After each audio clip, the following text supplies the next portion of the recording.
नमस्कार। Chapter number 54 आज हम स्टार्ट करते हैं और आज हम इसमें हमारे 2 टॉपिक को कोशिश करेंगे कि चैप्टर नंबर 23 इस लेक्चर में चैप्टर नंबर भारतीय नागरिक सुरक्षा का चैप्टर नंबर 23 और जिसका नाम है प्ली बार्गेनिंग और दूसरा है प्रोबेशन ऑफ ऑफेंडर एक्ट। ये 2 जो है हम करने चालू करेंगे आप इसमें। इंडियन कानून एक रिफॉर्मेटरी कानून है। वो ये चाहता है कि मनुष्य अगर उससे अपराध हो गया तो उसमें सुधार लाया जाए, ना कि उसको सऊदी अरब की कानून की तरह चोरी के बदले में हाथ काट दिए जाएं, बलात्कार के बदले में उसका कत्ल कर दिया जाए, मतलब उसको पत्थर मार के जिबा कर दिया जाए या कत्ल के जुर्म में उसे सजाए मौत दे दी जाए।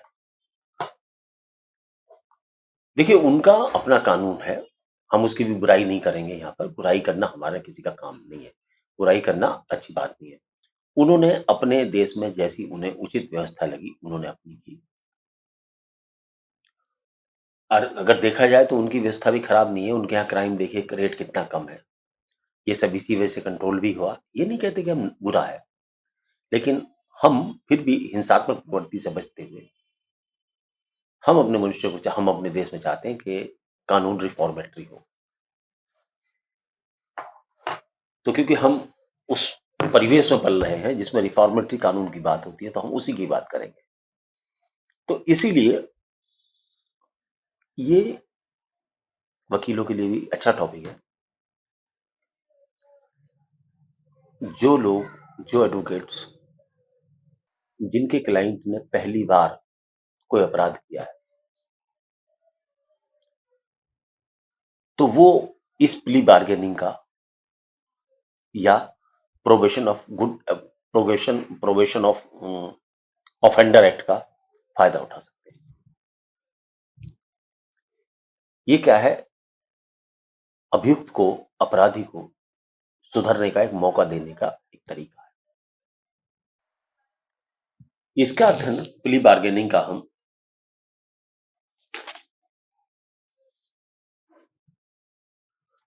सेक्शन 289 से लेकर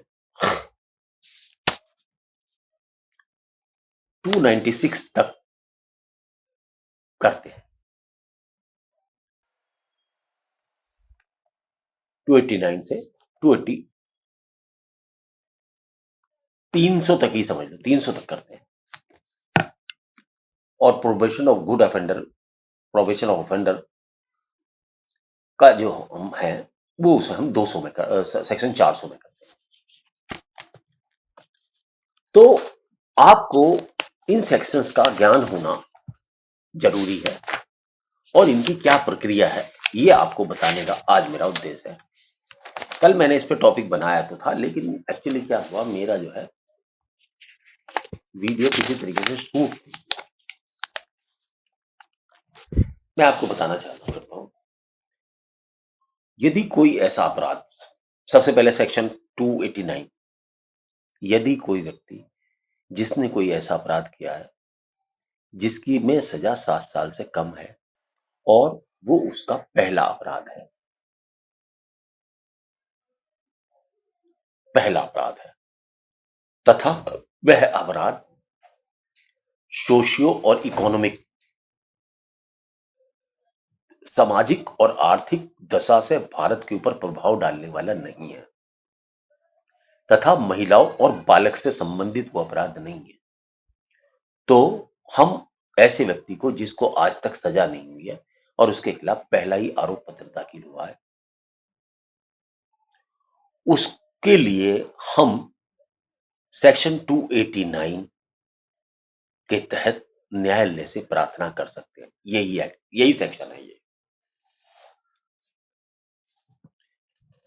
289 में हम न्यायालय से प्रार्थना करते हैं, यही सेक्शन है। सेक्शन आप पढ़ लेना, सेक्शन में यही लिखा है जो मैंने बता दिया। इसके लिए एप्लीकेशन किस प्रकार से जाए ये सेक्शन 290 बताता है। सेक्शन 290 कहता है कि जिस दिन आपके ऊपर चार्ज लगे, जिस दिन पुलिस केस में आपके ऊपर चार्ज लगे, उसके उस दिन के 30 दिन के अंदर, एक बात ध्यान से सुना, लिख लें, 30 दिन के अंदर आप एक एप्लीकेशन लगाएं कि सर, उसके साथ में एक शपथ पत्र या एफिडेविट लगा होना चाहिए। उसमें आप लिखें कि श्रीमान जी, न्यायालय साहब, जज साहब, मेरे से ये पहला अपराध है और मुझे पता है कि इस अपराध में कितनी सजा है, लेकिन मुझसे जो गलती हुई है मैं उसे क्षमा याचना चाहता हूं और जुर्माना देने के लिए मैं तैयार हूं। मेरे पर मेरी प्रार्थना को स्वीकार करते हुए मुझे मेरी इस प्रार्थना को स्वीकार किया जाए और मुझे क्षमा किया जाए। इसका नाम बार्गेनिंग रखा है। बार्गेनिंग में सौदेबाजी। बार्गेनिंग क्या है? सौदेबाजी। न्यायालयों में काम की बहुत भीड़ है। हमारे यहाँ जुडिशरी तो कम है, पुलिस ज्यादा है और जनसंख्या बहुत ज्यादा है। जनसंख्या ज्यादा होती है तो अपराध भी ज्यादा होते हैं, और पुलिस जब ज्यादा होगी तो ज्यादा लोगों को, जो गलत हैं, जो गलत लोगों ने पकड़ेगी, मजिस्ट्रेट के सामने पेश करेगी। मजिस्ट्रेट है कम, और दूसरे अगर हैं भी तो काम के घंटे कम। उसके ऊपर रोज रोज से कचहरी के अंदर होने वाली स्ट्राइक्स, स्ट्राइक्स, कभी कोई नहीं आ रहा, कभी कोई नहीं आ रहा, कभी जज साहब छुट्टी पे, कभी सरकारी वकील साहब छुट्टी पे, कभी अ, मुलजिम बीमार है तो कभी गवाह बीमार है। तो ऐसे में काम भी नहीं चलता। तो हम चाहते हैं कि भाई समाज का ताना बाना बुना रहे और समाज में शांति कायम हो जाए। तो लेजिस्लेचर ने ये विधि निकाली, लेकिन ये विधि भी मुझे ऐसा लगता है कि ये ट्रांसपोर्टेड विधि है, शायद ये विदेश से आई है, क्योंकि वहां ही इस तरीके की दयाओं की याचिकाएं, दया भावना, जो यूरोपियंस, मुझे लगता है यूरोपियन लॉ है ये, जहां से यूरोपियन से निकल के आया, क्योंकि इंडिया में ये पहले नहीं था। प्लीड गिल्टी थी हमारे यहाँ, लेकिन अगर देखा जाए तो क्योंकि ये जितने भी हमारे लॉज हैं, अब तो ये नया नया नया एक्ट आया है, भारतीय नागरिक सुरक्षा, लेकिन ये सारे के सारे एक्ट हमारे यूरोपियंस कहते हैं या ब्रिटिशर्स के द्वारा ही ड्राफ्टेड है। अब थोड़ी बहुत चेंज करके लाए हैं, लेकिन ये भी है, अभी भी इनके अंदर 90-80% इन तीनों एक्टों में मैंने पढ़ लिया है। कुछ पढ़ लिया, कुछ नहीं। 90% वही बातें हैं, कोई ज्यादा कोई वो नहीं है, बस सेक्शन इधर से उधर उठा के कर दिए हैं। मैं इतनी तारीफ नहीं करूंगा इन उसकी, एक्ट वही है, सारी बातें वही है, थोड़ा बहुत चेंज है, ज्यादा नहीं है। अगर किसी ने पुराना लॉ पढ़ रहा तो इस बस तुम्हें ये है कि अब सेक्शन याद कर लो दोबारा से, बस सेक्शन का क्रम बदल गया। खैर, हम उस बात पर नहीं जाते। तो हमने इस तरीके की एप्लीकेशन लिख के जज साहब को 30 दिन के अंदर देनी है। मतलब पे आते हैं, 8 मिनट हो गए लेक्चर चलते हुए। 30 दिन के अंदर सर एप्लीकेशन देनी है, उसके अंदर सर एफिडेविट देनी है। एफिडेविट में बताना है कि सर मुझे पता है इसमें कितनी सजा हो सकती है, लेकिन और मैं सारी लिमिटेशंस को समझता हूँ, लेकिन ये सब जानने के बावजूद भी मैं चाहता हूं कि, और मुझे किसी द्वारा मैंने किसी केस में मुझे सजा नहीं हुई है, फर्स्ट पहली बार मेरी अपराध है, कृपा करके मेरी एप्लीकेशन इसको मेरिट पे लिया जाए, और मैं जो ये क्या कहते हैं इसको, और मैंने ये जो ये प्ली बार्गेनिंग की एप्लीकेशन दी है अपनी स्वेच्छा से दी है। प्ली बार्गेनिंग की एप्लीकेशन स्वेच्छा से दी है, बस इतना लिखो, दे दो। अब इसको क्या है, जज साहब उसके अंदर कंप्लेनेंट को बुला लेंगे, कंप्लेनेंट को बुला दिया जाएगा, कंप्लेनेंट को बुला लिया जाएगा, सरकारी वगैरह को बुला लिया जाएगा, और फिर जज साहब कोई तारीख नियत कर देंगे।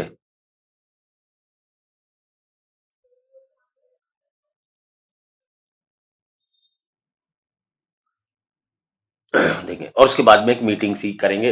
पहले कंप्लेनेंट को उसे मुलजिम को कमरे में बुलाएंगे, और उससे उसे बताएंगे, देख भाई इसमें सजा भी हो सकती है, सब कुछ हो सकता है, तू पहले सोच समझ ले इसमें कि ये नहीं है कि तू, और ये भी बता देंगे कि भाई जुर्माना उर्माना क्या दे ना सकता, ये सारी बातें कर लेंगे जज साहब, उसे समझा देंगे, बंद कमरे में उसे समझा देंगे। लेकिन उसके बाद भी वो कहता है नहीं सर मैं तो करूंगा,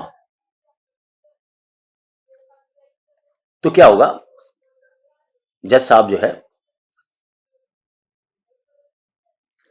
सबसे पहले ये वेरीफाई करेंगे कि ये एप्लीकेशन इसने अपनी स्वेच्छा से दी है या नहीं। अगर जज साहब को बंद कमरे में सुनवाई करने के बाद में ये लगता है कि हाँ भाई इसकी एप्लीकेशन दी है, तब वह जो है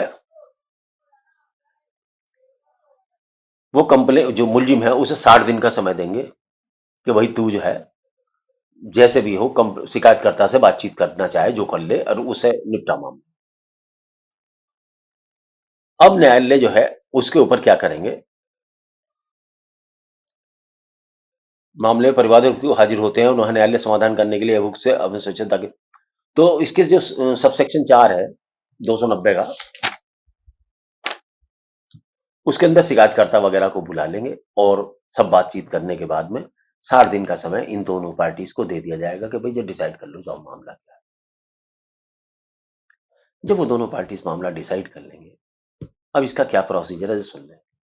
291 में इसका एक सिद्धांत है, guidelines for mutual satisfactory disposition, guidelines for mutual satisfactory disposition. वहां दो चारों पार्टियों, उसमें 4 पार्टी आ जाएंगी। अब जज साहब को तो हम पार्टी नहीं मानते, जज साहब तो निष्पक्ष पार्टी है। शिकायतकर्ता को बुलाया जाएगा, उस पुलिस ऑफिसर को बुलाया जाएगा जिसने केस दिया है, सरकारी वकील को बुलाया जाएगा, और जो मुलजिम है उसके वकील साहब को बुला के ये एक पूरी कमेटी आपस में बैठेगी, डिस्कस करेगी। अगर सरकारी वकील ये कहना चाहता है कि ये पहला अपराधी नहीं है, तो ये बताना उसका फर्ज है सरकारी वकील का। आईओ का भी बताना फर्ज है कि ये पहला अपराधी नहीं है। फिर ये बताना पड़ेगा इनको कि सामाजिक अपराध नहीं था, ये आर्थिक अपराध नहीं था, और ये बालक और महिला के खिलाफ अपराध नहीं था। ये सरकारी वकील के ऊपर दायित्व है कि देखे, और पुलिस के ऊपर दायित्व है। अब ये जनाब वाली ये सारी की सारी बातें हो जाएंगी, इन्हें बता लिया जाएगा, सबको सूचना दे दी जाएगी, सब आएंगे, बैठक करेंगे, और बैठक बनाने के बाद में वो सब एक राय पर पहुंचते हैं कि ये डिसीजन हुआ है हमारा। वो डिसीजन जज साहब को कन्वे कर दिया जाएगा, जज साहब पार्टी तो है, उन्हें पता ही है सब। ये सब बैठक होगी एक कमेटी की, और वो बातचीत करके स्टेज आ जाएगी 290 की, 292 की। तो 291 में तो ये हो गया कि सब पार्टीज को बुला लिया जाएगा, सबकी बैठक कर ली जाएगी, सुनवाई कर ली जाएगी, वहां पर जो निपटारा हुआ उसकी एक रिपोर्ट बना ली जाएगी, जो भी बातें चीतें हुई हैं, क्या टर्म्स एंड कंडीशन डिसाइड हुई हैं, उसकी एक रिपोर्ट तैयार कर ली जाएगी जिस पर सब पक्षकारों के दस्तखत हो जाएंगे। और सबसे बड़ा दस्तखत है कि जज साहब के दस्तखत होने चाहिए उसमें, मजिस्ट्रेट साहब के। मजिस्ट्रेट और जज में भी अंतर होता है, ये ध्यान रखें।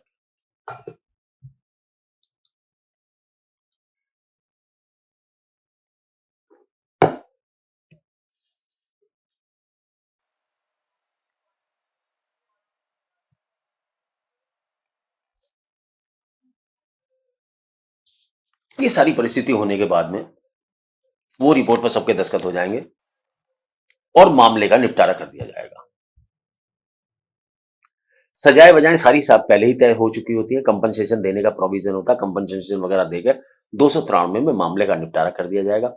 और जो सजा है वो सजा का, अगर मान लो कहीं ये बनता है कि सजा देनी ही पड़ेगी, मजबूरी है, तो सजा जो है परिस्थिति को देखते हुए जो सबसे कम सजा होगी, अगर किसी केस में मान लो 6 महीने की सजा है सबसे कम,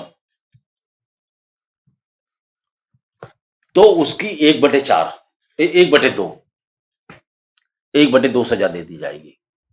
लेकिन ये सब बातें तय होकर होंगी कि भाई इतनी सजा दे सकता हूं, 2 महीने की, 4 महीने की, 5 महीने की, तो तैयार हो तो बता। यहां ये सेक्शन इसलिए है कि भाई अगर आपको 5 साल की सजा मिल रही है तो बेटर है कि आपका काम महीने में, 2 महीने में चलता है, गलती तो आपने करी है। तो उस गलती को सहज स्वीकार कर लो भैया। नहीं स्वीकार करोगे तो अच्छा क्या है, तो न्यायालय से क्या लोगे आप। तो ये जनहित में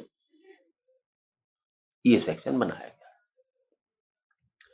अब 293 में सजा जो डिसाइड कर दी जाएगी 6 महीने की, 2 महीने की, 15 दिन की या नहीं, क्योंकि वहां तो आपको चांसेस है 7 साल के केस में 7 साल की सजा हो जा, 5 की हो जा।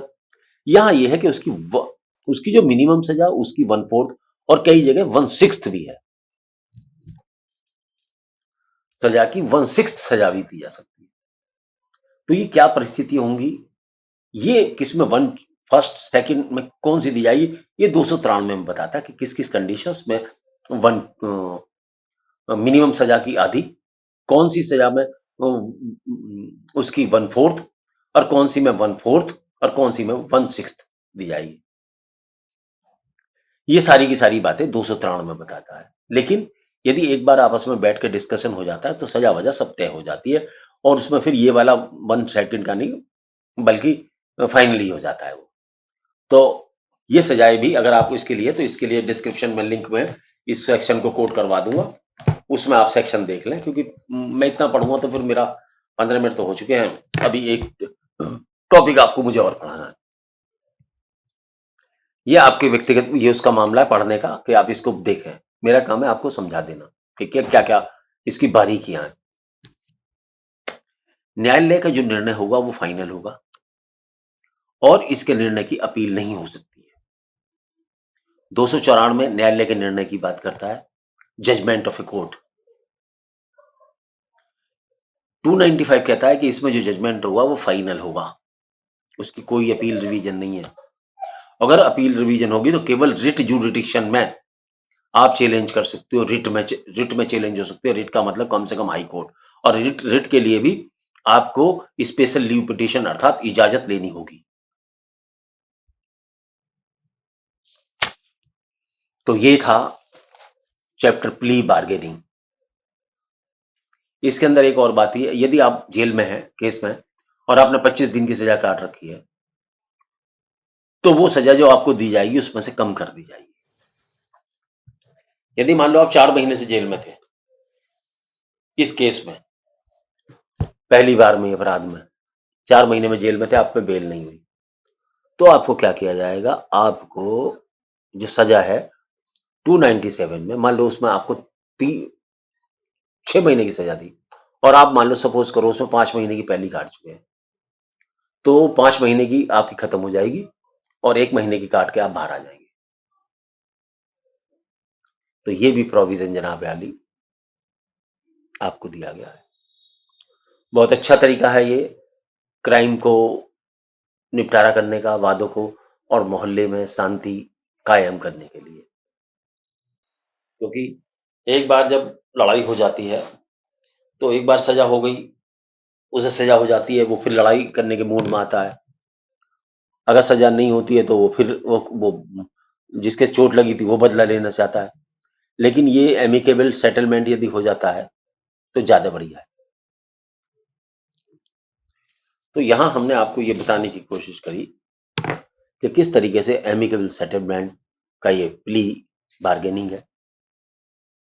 आप इसे एक फैसला भी कह सकते हैं, प्ली बार्गेनिंग भी कह सकते हैं। अब हम आपकी तवज्जो, आपका स्थान, खैर थोड़ा सा उन स्टूडेंटों के लिए बता दूं,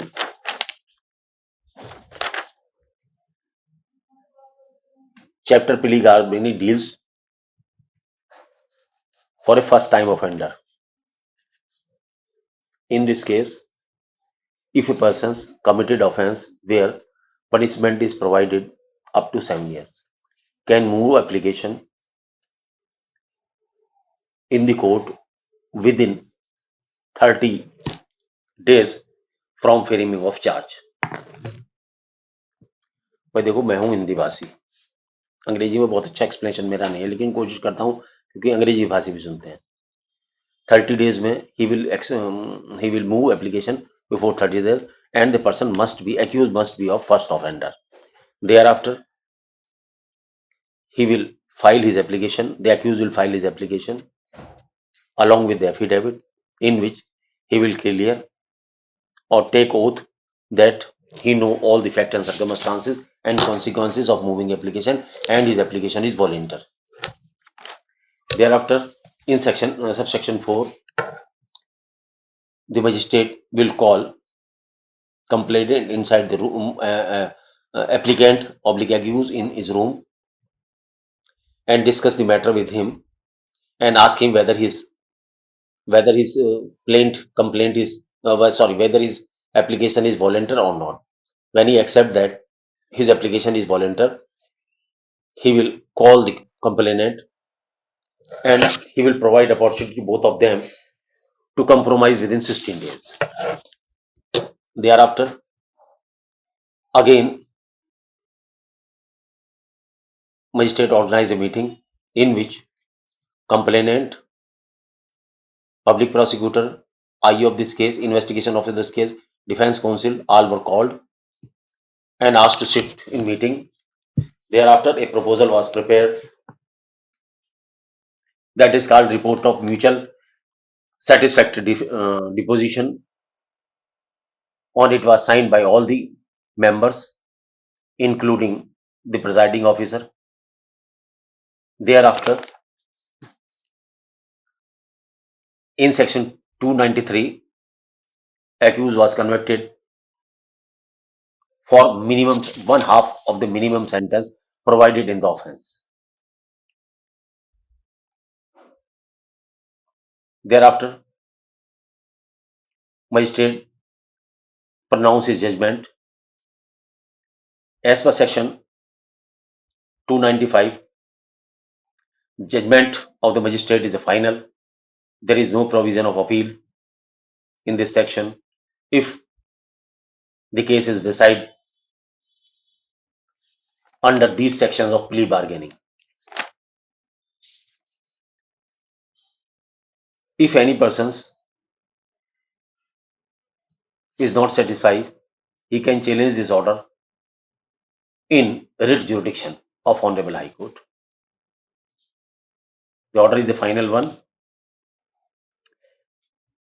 As per section 296, power of the code of as per section 295, finality of judgment. The judgment delivered by the court under this section shall be final, and no appeal except the appeal, special leave petition under Article 136 and writ petition under section 226 and 227 of the Constitution shall lie in any court against such judgment.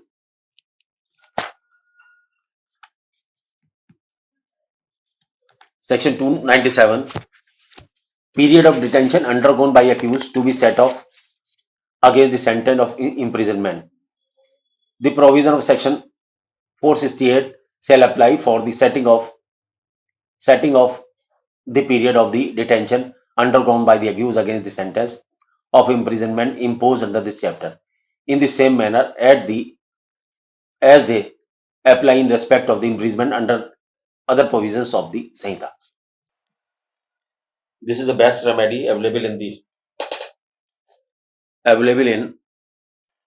Bharatiya Nyaya Sanhita to give opportunity to accused to reform and live peacefully. Next, now my topic is probation. This is also good defense.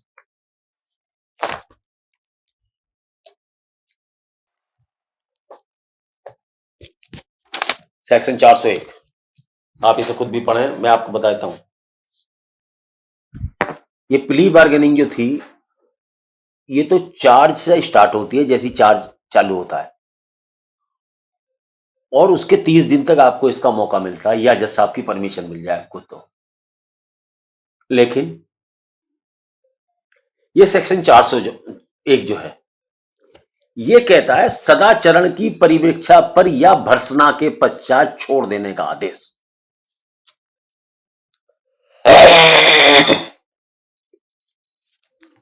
Order to release on probation of good conduct or after admonition.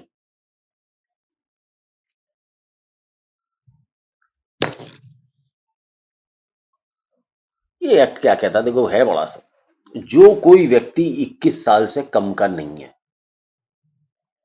जो कोई व्यक्ति section 401, जो कोई व्यक्ति 21 साल से कम नहीं है और उसने कोई ऐसा अपराध किया है जिससे मैं सजा 7 साल से कम की है और उसको कोर्ट द्वारा सजाए याफ्ता सजा दोषी करार दे दिया गया है। कोर्ट ने किसी व्यक्ति को, मान लो वो प्ली बार्गेनिंग नहीं करी, गवाह आए, सबूत आए, कोर्ट ने कहा कि नहीं, यू हैव कमिटेड ऑफेंस और आपको हेल्ड गिल्टी किया जाता है, आपको दोषी माना जाता है। आइए सजा पे क्या कहना है। तो सजा पे उसके वकील साहब आएंगे। तो ये एक मौका आपको सुधरने का भारत का कानून और देता है। यदि आप पहले अपराधी हैं, फर्स्ट टाइम ऑफेंडर हैं, आप फर्स्ट टाइम ऑफेंडर हैं और गलती से ये अपराध हो गया है, तो आप न्यायालय में, और आपका चरित्र, आपका व्यवहार और आपके खिलाफ पुलिस केस पहले नहीं है और आपको किसी कोर्ट द्वारा आज तक दोषी करार नहीं दिया गया है, तो उस स्थिति में कोर्ट आपको सदाचरण, अच्छे व्यवहार की सजा देगी। अच्छे व्यवहार की सजा ऐसे नहीं कि भाई आपको 2 साल की सजा, आपको 2 साल तक सदाचरण दिखाना है सोसाइटी में, आपके खिलाफ कोई अपराध नहीं होना चाहिए, आप शांति रखेंगे, आप बदतमीजी नहीं करेंगे, लेकिन सजा भी सुनाइए। अगर आपने 2 साल के अंदर शांति नहीं रखी, तो आपको 3 साल की सजा दी जाएगी। अगर आपने 2 साल के लिए शांति, और आपसे बॉन्ड भरवा लिए जाएंगे, आप शांति का वादा करेंगे, आप शांति करेंगे, तो आप पे कोर्ट जो भी जुर्माना लगाएगी या कंपनसेशन इंजर्ड को दिलवाना चाहेगी, वो आपको देना होगा। लेकिन सजा आपकी जेल वाली जो है कि जेल ना जाना पड़े आपको, बल्कि पैसे देके, तो 3 साल के लिए, 3 साल तक की अवधि के दौरान में आपको इस तरीके से कर दिया जाएगा कि भाई आपको जो है 3 साल तक का बंध पत्र ले लिया जाएगा कि 3 वर्ष या 2 वर्ष, सबसे ज्यादा पीरियड साल भर का भी हो सकता है, 1.5 साल का, कि भाई इस दौरान आप जो है कोई ऐसा गड़बड़ घोटाले का काम नहीं करेंगे। तो इसे कहते हैं order to release on probation of good conduct, या आपको जिसे कहते हैं बेइज्जत तो नहीं कह सकता, भर्त्सना कर गए, यार इतने अच्छे लोग हो, पढ़े लिखे लोग हो, तुम्हें शर्म आनी चाहिए और तुम ये काम करते हो, जाइए आप गुरुद्वारे में जाके 15 दिन सेवा करिए, या चर्च में झाड़ू लगाइए। इस तरीके की सजाएं भी इसमें आपको दी जा सकती हैं।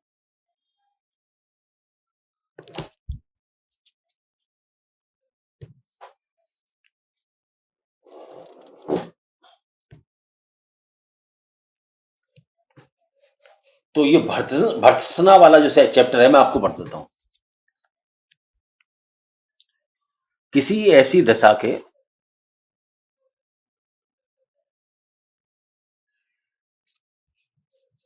किसी ऐसी दशा में जिसमें कोई व्यक्ति चोरी, किसी भवन में चोरी, बेईमानी से, दुर्नियोग, छल या भारतीय न्याय संहिता के अधीन 2 वर्ष से अनधिक की कारावास से दंडनीय किसी अपराध के लिए या केवल जुर्माने से दंडनीय किसी अपराध के लिए दोष सिद्ध किया जाता है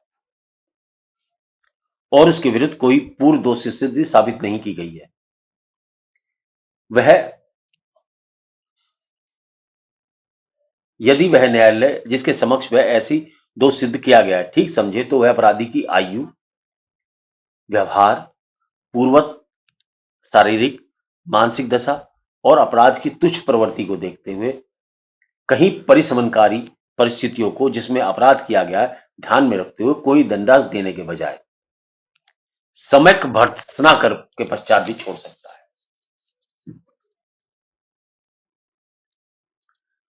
सम्यक, इसे कहते हैं एडमोनिशन, एडमोनिशन कर दिया जी, तो एडमोनिशन जो है आपको कर सकते हैं ऐसी भर्त्सना के बाद भी, कोई छोटा अपराध है तो इसमें आपको गुड कंडक्ट पर छोड़ा जा सकता है। इसकी एक लाइन और पढ़ देता हूं। ध्यान में रखते हुए यह प्रतीत होता है कि अपराधी को सदाचरण की परीक्षा पर छोड़ देना समाचीन है, तो न्यायालय को उसे तुरंत कोई दंडास देने की बजाय निर्देश दे सकता है कि उसे उसके द्वारा यह बंद पत्र या जमानत पत्र लिख देने पर छोड़ दिया जाएगा कि वह 3 वर्ष इतनी अवधि के दौरान जितनी न्यायालय निर्देश करे बुलाए जाने पर हाजिर होगा और दंडादेश पाएगा और उस बीच परिशांति कायम रखेगा और सदाचारी बना रहेगा। तो ये बॉन्ड इस बात का लिया जाएगा कि भाई आप शांति रखोगे, अगर शांति नहीं रखोगे तो दंड आप लोग को काटना पड़ेगा। इसमें कहने का मतलब है ये, अगर आप बॉन्ड भरते हो और आपने शांति भंग कर ही फिर भी, तो सजा तो दी जाएगी इसमें, लेकिन तुम्हें जेल नहीं भेजा जाएगा। अगर वो सजा, अगर आपने शांति भंग करी तो फिर वो सजा आपको भुगतनी पड़ेगी। तो ये प्रोविजंस जो है 401 किताब में देख लेना, डिस्क्रिप्शन में दे दूंगा, इसको पूरा पढ़ लेना। तो मरूजा मेरा यह है कि अगर आपका मुल्जिम आपको लगता हो कि सजा हो सकता है, सजा हो जाएगा, वो सुधरने की दृष्टिकोण में है, सुधरना चाहता है, तो ये बेस्ट ऑप्शन जो मैंने आपको बताया है,